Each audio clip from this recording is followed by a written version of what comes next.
So the reason I posted that picture of Brian Scudamore with Got Junk in 1984 is, if you'll notice, he's got a big old shovel, and he's probably been mucking crap, hauling trash, garbage. He's in overalls. He's got a spray painted number on his trailer.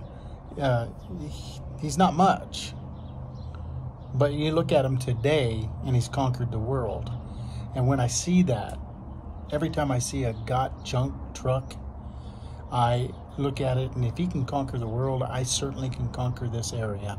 I certainly can do well enough to make a great living, and I can certainly outmaneuver those guys. Not just Got Junk, but Junk King, College Hunks, J-Dog, you name it. My overhead is nothing like theirs. And so I can outmaneuver them. And I'm not worried about sending crews out. Right now, I'm still on the truck. So I have a great deal of maneuverability than that these bigger companies don't have, because they're franchises. They have to stick to a certain script. Otherwise, they lose their franchise. I am my own franchise. I love it. It gives me great mobility. And I can turn on a dime, and they can't. That used to be the big thing when I was in college. They used to talk about, you know, how these young tech companies came in and outmaneuvered Big Blue, which is IBM. And the reason they could do it is they didn't have to go through this board or this division versus that division or what, man. Things like Apple just came and they just did it, man. And they didn't think twice about it. Well, let's do that. And they just moved the whole company and took a left when they wanted to take a left. I'm not sure they can do that now, but there are other companies that are doing that. And it's all about being able to be maneuverable. And so, me being a little guy, I can outmaneuver them. I can out hustle them. What I can't make happen is that SEO that they have built in, that is actually it's worldwide. And so they have me on that. So there are things that I have to do to cut into their share. Their customers are never going to be my customers. That's okay. There's plenty left on the table to create my own pie. So things were a little slow, and I'm driving by a business that looks like it has gone out of business, and I've been kind of keeping an eye on it. Noticed that there wasn't any cars, and today I noticed there was a couple of chairs and things that were sitting out, and it's raining here. And so I swing by, and there's a truck in the parking lot, and I walk to the front door and I put my card. First thing I do is I slide one card underneath the door, and then I slide the other card in the door jamb. And the guy in the truck, it looked like a landscaper or whatever, he just kind of, I'm in charge kind of thing. And he goes, nah, they don't need that. They don't need, they don't need any removal, and we got it taken care of. And he walks to the front door and he takes my card. I go to my wife and I say, he took my card. She goes, really? And I go, but he didn't get the one that I slipped under the door. About 10 minutes later, I get a call from the business owner. And nothing yet, but I gave her some prices and some ideas of what it would be to remove, because she was interested. And she's going to talk to her business partner and get back to us. Regardless, there are opportunities everywhere. No matter where you go, keep your eyes open, see an opportunity. What did that take? 5 minutes? 5 minutes to swing back around, go drive into the parking lot in a business that is out of business, so there's no cars or anything like that, and potential. And regardless, it's all about relationship. It's always about building the next funnel. It's always about funnels, man. So anyway, who knows? It might wind up being business. All right, if you all can see that, I'm going to take that as a promise of good times to come. That's just my beliefs, man. That is just a beautiful rainbow. All those colors, huh? Nothing like the desert. Yeah, that's a promise that the slow times won't last forever, guys. Slow times are just a season, and then it's hustle, bustle, and grind, show your grit. Yeah, that's what I'm talking about. I love days like this when it's slow. We did work today, but it was slow. And then I see something like this, and I'm like going, yeah. When I see that, man, I'm expecting to see My Little Ponies fly over everywhere. That's beautiful. Here we are. We're removing a washer, dryer, and a few other things around here. I was hoping that we would take that, but that's not going. Should be simple, easy. We take them. We are on our way to Tucson, and we're gonna go do a job. It's not a huge job, but it's a good one, and we're very thankful. It's been slow this month. And so what we've been doing with our downtime is, number one, taxes. Hey, don't forget your taxes, man. Otherwise the IRS is going to come knocking at your door. And don't forget, when you do corporates, it's not April. It is actually March 15th is when that's due. So don't forget that, guys. And if you aren't ready, don't forget to file an extension. That still works, okay? So we're on our way to Tucson, and so what are we doing? We are slow this month.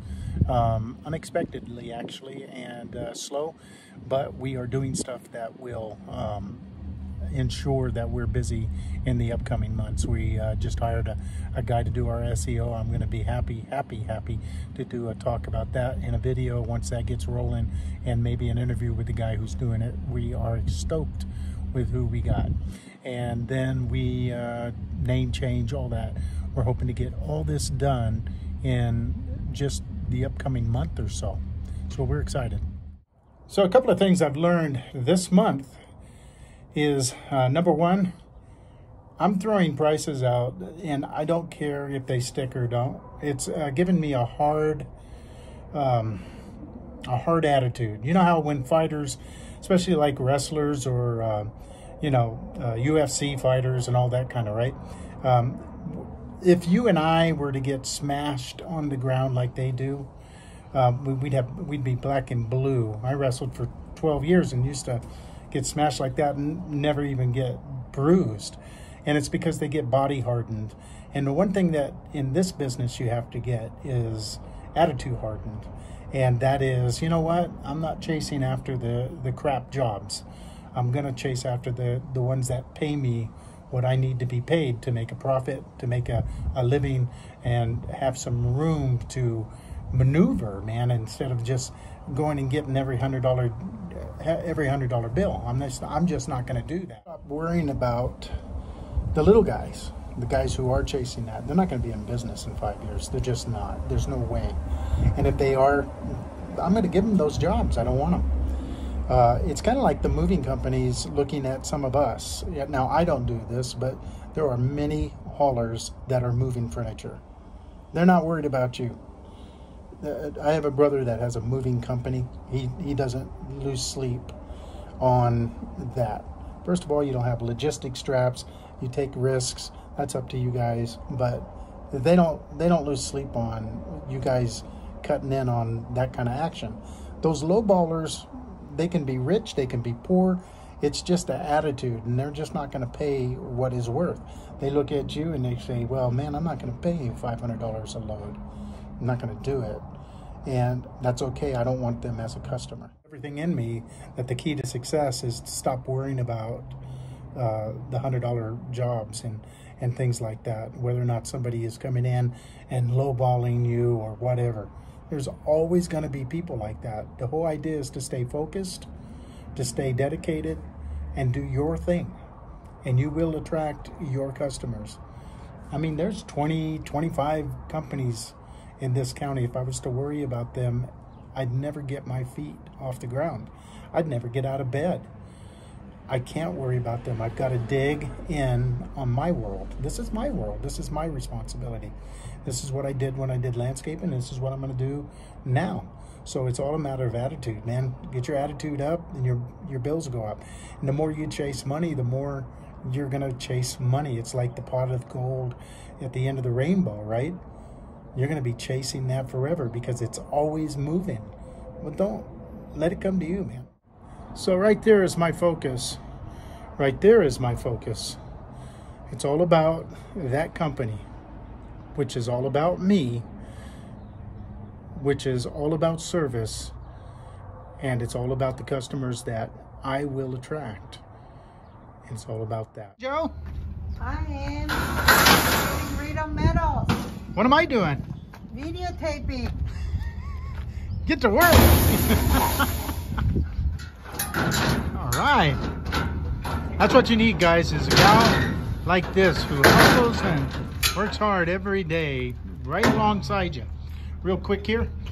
So we don't save metal. We don't have a place to stock it or store it. And so what we do is we dump it. Fortunately, at our dump, there is no fee for it. And so we dump it. But I'm going to start looking into the price of metal, because with the way things are, the inflation and stuff like that. Aren't you done yet? Not quite yet.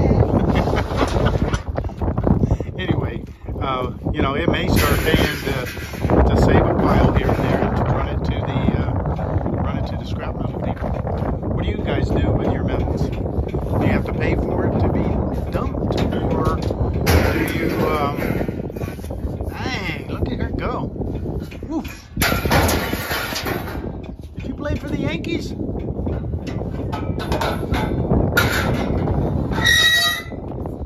Yes, I'm letting her do the whole thing. Anyway, yeah, what do you guys do with the metals? Do you guys store them and then take them in one big shot, and what are you getting for them? Let me know, man. I'd love to know. So when you're in Tucson, or anywhere in Pima County, or even about 35 miles south of Pima County, that's the company to go for. Junk Remove All. 520-833-3964. Give us a call. We'll gladly haul your troubles away.